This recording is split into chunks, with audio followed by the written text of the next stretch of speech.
Hello everyone, welcome and welcome back to my channel. So here I am giving you a review of CA Foundation September 2025 attempt. सब इस exam को गए हुए 2 to 3 weeks हो गए और next upcoming 2 to 3 weeks में result भी आने वाला है. So best of luck everyone. So without wasting any further time let's move towards our first topic which is accounts का पेपर. सो आई से मेरा अकाउंट्स का पेपर average and also say below average गया था because of 3 to 4 reasons. First is presentation बहुत गंदा बिगड़ा था.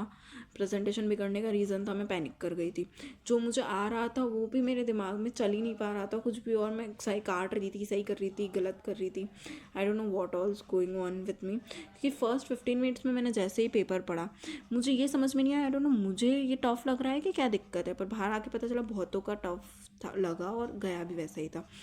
तो प्रेजेंटेशन बिगड़ गया, जो क्वेश्चन आते थे वो तक नहीं कर पाई. और सेकंड थिंग, जो न्यू कॉन्सेप्ट्स और एडजस्टमेंट्स ऐड हुए थे, जैसे मेरे को लास्ट जो क्वेश्चन था कंपनी का उसमें कैश बुक उन्होंने ऐड कर दी और मुझे कैश बुक का कुछ भी मतलब मैंने कॉन्सेप्ट पढ़ा था बट आइडिया कम था, तो उस वजह से थोड़ा मैच हो गया और उसकी वजह से कंपनी में थोड़ा अप एंड डाउन हो गया. बाकी जो बोनस और वो वाला क्वेश्चन था वो थोड़ा बहुत ज़्यादा नहीं, उसमें भी थोड़ा बहुत ठीक ठाक एंट्रीज करके आई हूँ मैं. पार्टनरशिप में एक जो नया गुडविल वाला क्वेश्चन था मुझे पढ़ के ही समझ में नहीं आया. दूसरा एक क्वेश्चन में मेमोरेंडम अकाउंट दे रखा था, वो मुझे कम आता था तो वो भी छूट गया. और बाकी मैंने पार्टनर्स कैपिटल अकाउंट और अनादर अकाउंट बनाया था बैलेंस शीट पर. ऑफकोर्स बैलेंस शीट मैच नहीं हुई क्योंकि मेमोरेंडम अकाउंट नहीं आता था मुझे, और इन रीजंस की वजह से अकाउंट्स का पेपर थोड़ा सा अप एंड डाउन गया है मेरा. आई एम नॉट एक्सपेक्टिंग कि अकाउंट्स मेरी कोई भी हेल्प करेगा एग्रीगेट बनाने में. इट्स जस्ट के 40-50 के बीच में आ जाए सो आई विल पास. मेरा फर्स्ट क्वेश्चन अच्छा गया था, मैन्युफैक्चरिंग अच्छा गया था, सेल्स बुक अच्छी बनाई थी, थोड़े बहुत अकाउंट्स अच्छे बनाए थे और एंट्रीज ठीक ठाक करी थी मैंने. अगर होप सो ICI नंबर दे दे. दूसरा BRS जो 5 नंबर का पूछा था यार, सिर्फ 5 नंबर का क्या पूछा था ICI, क्यों.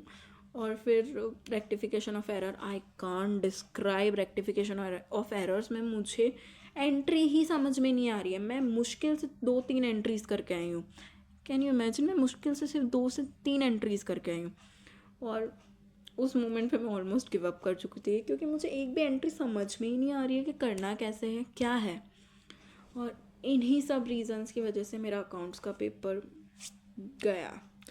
गया तो आई कैन से कि मैं 40-50 के बीच में एक्सपेक्ट कर सकती हूँ, इससे ज़्यादा I have no hope with accounts. So my paper is average and below average. Let's move forward towards law. तो लॉ का पेपर आई कैन से बहुत सही था. उसमें कॉन्सेप्ट्स बहुत अच्छे दे रखे थे, काफ़ी ऐसे घुमा फिरा के नहीं दे रखा था. हाँ, केस स्टडीज़ इस बार ज़्यादा थी, डायरेक्ट क्वेश्चंस कम थे, बट स्टिल अच्छा पेपर था, काफ़ी अच्छा गया था. मेरे 1-2 क्वेश्चन में, जैसे वो प्लीज वाला क्वेश्चन था और राइट टू ट्रांसफ़र, वो 2 क्वेश्चन में थोड़ा ऊपर नीचे हुआ था because of lack of time और उसकी वजह से थोड़ा घिस हो गया था. बाकी आई ट्राइड माई बेस्ट कि सब में बहुत ज़्यादा वैल्यूएबल मतलब कीवर्ड्स और सब कुछ ऐड करूँ और प्रेजेंटेशन काफ़ी नीट एंड क्लीन रखूँ. अपनी तरफ से मैंने 100% कोशिश की है. और टू बी ऑनेस्ट ICI ने इस बार लॉ का पेपर काफ़ी सही और डिसेंट दिया था, एवरेज दिया था, इतना टफ नहीं था. तो it was good for me. So now let's move forward for maths में अगेन बिलो एवरेज क्योंकि I am non math student के लिए थोड़ा तो टफ होता ही है मैथमेटिक्स, बट स्टिल मेरे लिए थोड़ा ज़्यादा टफ हो गया था इस बार. मैं मैथमेटिक्स और फाइनेंस की बात करूँ तो काफ़ी सही आया था इस बार, ईजी था, मतलब like if you studied you can clear it really well. But मैं अटक गई थी एक तो वहाँ पे कोडिंग डिकोडिंग वाले में, ऑड मैन आउट वाले में, इन शॉर्ट LR में अटक गई थी मैं थोड़ी, क्योंकि वहाँ पे बहुत लेंथी था और टाइम बहुत कम था. अदरवाइज़ मैथ्स का पेपर काफ़ी मतलब एवरेज मेरा गया, बिलो एवरेज गया, क्योंकि एक तो मैं नॉन मैथ स्टूडेंट हूँ, ऊपर से अकाउंट्स में तो दिमाग ख़राब कर ही रखा था.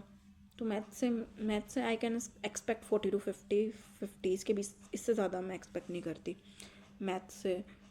आई होप ICI दे इतने भी, या फिर अगर कोई ग्रेस मार्क्स मिल रहा हो, क्योंकि मैथ्स का जेन्युइनली मुझे टफ़ लगा या फिर टफ़ था, क्योंकि मैंने बहुतों से सुना कि मैथ्स का पेपर टफ़ था. But I hope for best for like, मुझे मैथ्स में डर है, मैं ये नहीं कह सकती मैथ्स का पेपर बहुत ईजी था, टफ़ था, एवरेज था. आई डोंट नो ICI ने स्टैंडर्ड बढ़ा दिए फाउंडेशन के और व्हाट ने, मुझे मैथ्स का पेपर टफ लगा compare to May attempt and January attempt, जिनके पेपर्स मैंने देख रखे। Now next move forward for economics. So economics का पेपर डायरेक्ट था, वेरी इजी एंड डिसेंट था। I am expecting between 60 to 70 marks in my eco, like बहुत सही था।